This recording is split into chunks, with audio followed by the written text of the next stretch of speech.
दोस्तों, जय मसीह की। मैं हूं पैट्रिक और आप देख रहे हैं जीवन पवित्र यूट्यूब चैनल। यहां हम बातें करते हैं ज्ञान, प्रेरणा और यीशु मसीह के जीवन की कहानियों की माइनस जो आपके जीवन को नई रोशनी दिखा सकती हैं। आइए मिलकर बढ़ते हैं इस खूबसूरत यात्रा पर। फिर बसलेल ने बबूल की लकड़ी का संदूक बनाया। उसकी लंबाई 2.5 हाथ, चौड़ाई 1.5 हाथ और ऊंचाई 1.5 हाथ की थी। और उसने उसको भीतर बाहर चोखे सोने से मढ़ा और उसके चारों ओर सोने की बाड़ बनाई। 3 और उसके चारों पायों पर लगाने को उसने सोने के 4 कड़े ढाले, 2 कड़े एक अलंग और 2 कड़े दूसरी अलंग पर लगे। 4 फिर उसने बबूल के डंडे बनाए और उन्हें सोने से मढ़ा। 5 और उनको संदूक की दोनों अलंगों के कड़ों में डाला कि उनके बल संदूक उठाया जाए। 6 फिर उसने चोखे सोने के प्रायश्चित वाले ढकने को बनाया। उसकी लंबाई 2.5 हाथ और चौड़ाई 1.5 हाथ की थी। 7 और उसने सोना गढ़कर 2 करूब प्रायश्चित के ढकने के दानों सिरों पर बनाए। 8 एक करूब तो एक सिरे पर और दूसरा करूब दूसरे सिरे पर बना। उसने उनको प्रायश्चित के ढकने के साथ एक ही टुकड़े के दोनों सिरों पर बनाया। 9 और करूबों के पंख ऊपर से फैले हुए बने और उन पंखों से प्रायश्चित का ढकना ढपा हुआ बना और उनके मुख आमने सामने और प्रायश्चित के ढकने की ओर किए हुए बने। 10 फिर उसने बबूल की लकड़ी की मेज को बनाया। उसकी लंबाई 2 हाथ, चौड़ाई 1 हाथ और ऊंचाई 1.5 हाथ की थी। 11 और उसने उसको चोखे सोने से मढ़ा और उसमें चारों ओर सोने की एक बाड़ बनाई।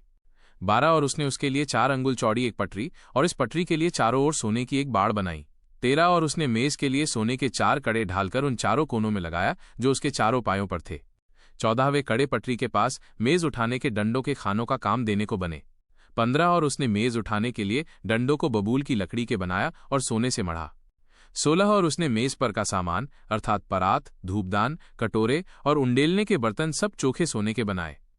17 फिर उसने चोखा सोना गढ़ के पाए और डंडी समेत दीवट को बनाया। उसके पुष्प कोश, गांठ और फूल सब एक ही टुकड़े के बने। 18 और दीवट से निकली हुई 6 डालियां बनी।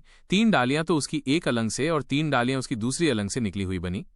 19 एक एक डाली में बादाम के फूल के सरीखे 3-3 पुष्पकोश, एक एक गांठ और एक एक फूल बना। दीवट से निकली हुई उन 6 डालियों का यही ढब हुआ। 20 और दीवट की डंडी में बादाम के फूल के सामान अपनी अपनी गांठ और फूल समेत 4 पुष्पकोश बने। 21 और दीवट से निकली हुई 6 डालियों में से 2-2 डालियों के नीचे एक एक गांठ दीवट के साथ एक ही टुकड़े की बनी।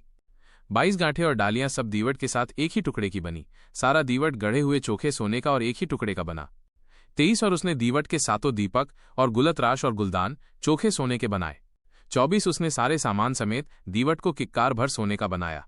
25 फिर उसने बबूल की लकड़ी की धूप वेदी भी बनाई। उसकी लंबाई 1 हाथ और चौड़ाई 1 हाथ ही थी। वो चौकोर बनी और उसकी ऊंचाई 2 हाथ की थी और उसके सींग उसके साथ बिना जोड़ के बने थे। 26 और ऊपर वाले पल्लों और चारों ओर की अलंगों और सींगों समेत उसने उस वेदी को चोखे सोने से मढ़ा और उसकी चारों ओर सोने की एक बाड़ बनाई। 27 और उस बाड़ के नीचे उसके दोनों पल्लों पर उसने सोने के 2 कड़े बनाए जो उसके उठाने के डंडों के खानों का काम दे।